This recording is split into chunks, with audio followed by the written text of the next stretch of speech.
Everybody has seen or at least heard of the movie Child's Play, where the doll Chucky is cursed with voodoo magic to come alive and kill. Turns out he needs to possess the first person that he revealed himself to, who happened to be Andy, the 8-year-old boy who he belonged to. Now, this view of black voodoo magic is actually just a stereotype of what the religion is, and not what New Orleans voodoo is at all. Now, even though I don't practice voodoo myself, I've always been really intrigued by the religion. However, it wasn't until my junior year of high school when I had to do a research paper over it that I learned I knew virtually nothing about it. And I had allowed media and movies to impact the way that I saw voodoo. 10 out of 14 of my classmates also feel that they have allowed media and movies to change the way that they see the religion. Today, it is my goal that you see Louisiana voodoo in a new light by describing to you the origins of voodoo in Louisiana, some common rituals that they practice, and also who Marie Laveau is. In her article, The True History and Faith Behind Voodoo, Kathy Reckdahl explains that the history of voodoo is actually quite fascinating. Voodoo came to Louisiana in the 1700s during the slave trade from West Africa. Now, research done by Dwitty and posted on Ancient Origins on April 21st, 2015, explains how the birthplace of voodoo is actually what's known as modern-day Benin in West Africa, the word voodoo meaning spirits. Now, in Africa, voodoo is more commonly known as voodoo or voodoo, and a lot of the names and spellings in the voodoo culture are often changed because voodoo is a very oral religion. All the information that they have is passed down through storytelling through the generations, unlike Christianity, for example, where they have the Bible to store it all. Then after voodoo came to New Orleans in the 1700s, in the 1800s, it actually became intertwined with Catholicism to form a hybrid of the two religions. That's why Louisiana voodoo is a separate class from the African and Haitian voodoo, because it's actually a Catholicism voodoo hybrid. Now, an example of this is Papa Legba, who in the Catholic religion is the holder of the keys to the gates of heaven.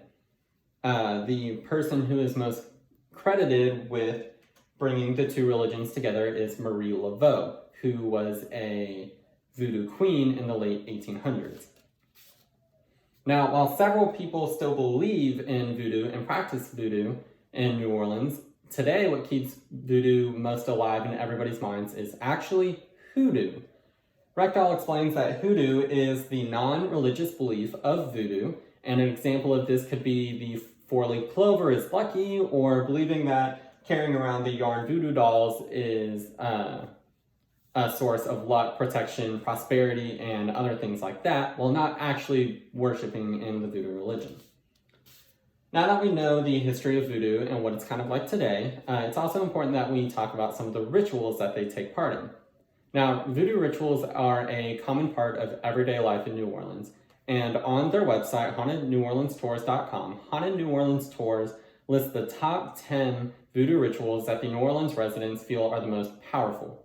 Now, while there are more than 10 rituals, I'm only going to be able to describe to you 2 of them. The first one being the Hurricane Protection Ritual. Here they gather in July to honor Petwa Lua Erzuli Dantor for protection from Mother Nature in this upcoming hurricane season. Here they will give offerings of spicy fried pork, corn and egg omelets, spicy cakes and candies, rum, whiskey, cigars, Florida water, and storm water. And like I said, here they're asking for protection against the storms and hurricanes of this upcoming hurricane season. Another ritual that they take part in is the Day of the Dead ritual. In the voodoo religion, whenever somebody dies, not a whole lot changes. They can still talk to them and communicate with them, however, they just have to go about it a different way.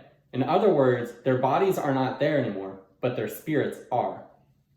Because of this, they celebrate the Day of the Dead ritual. Here, they celebrate it on November 1st, or around November 1st, the same time that the Catholics celebrate All Saints' Day. Here they honor Gidi, the Lewa of death and regeneration, and also his wife, Mammon Bridget.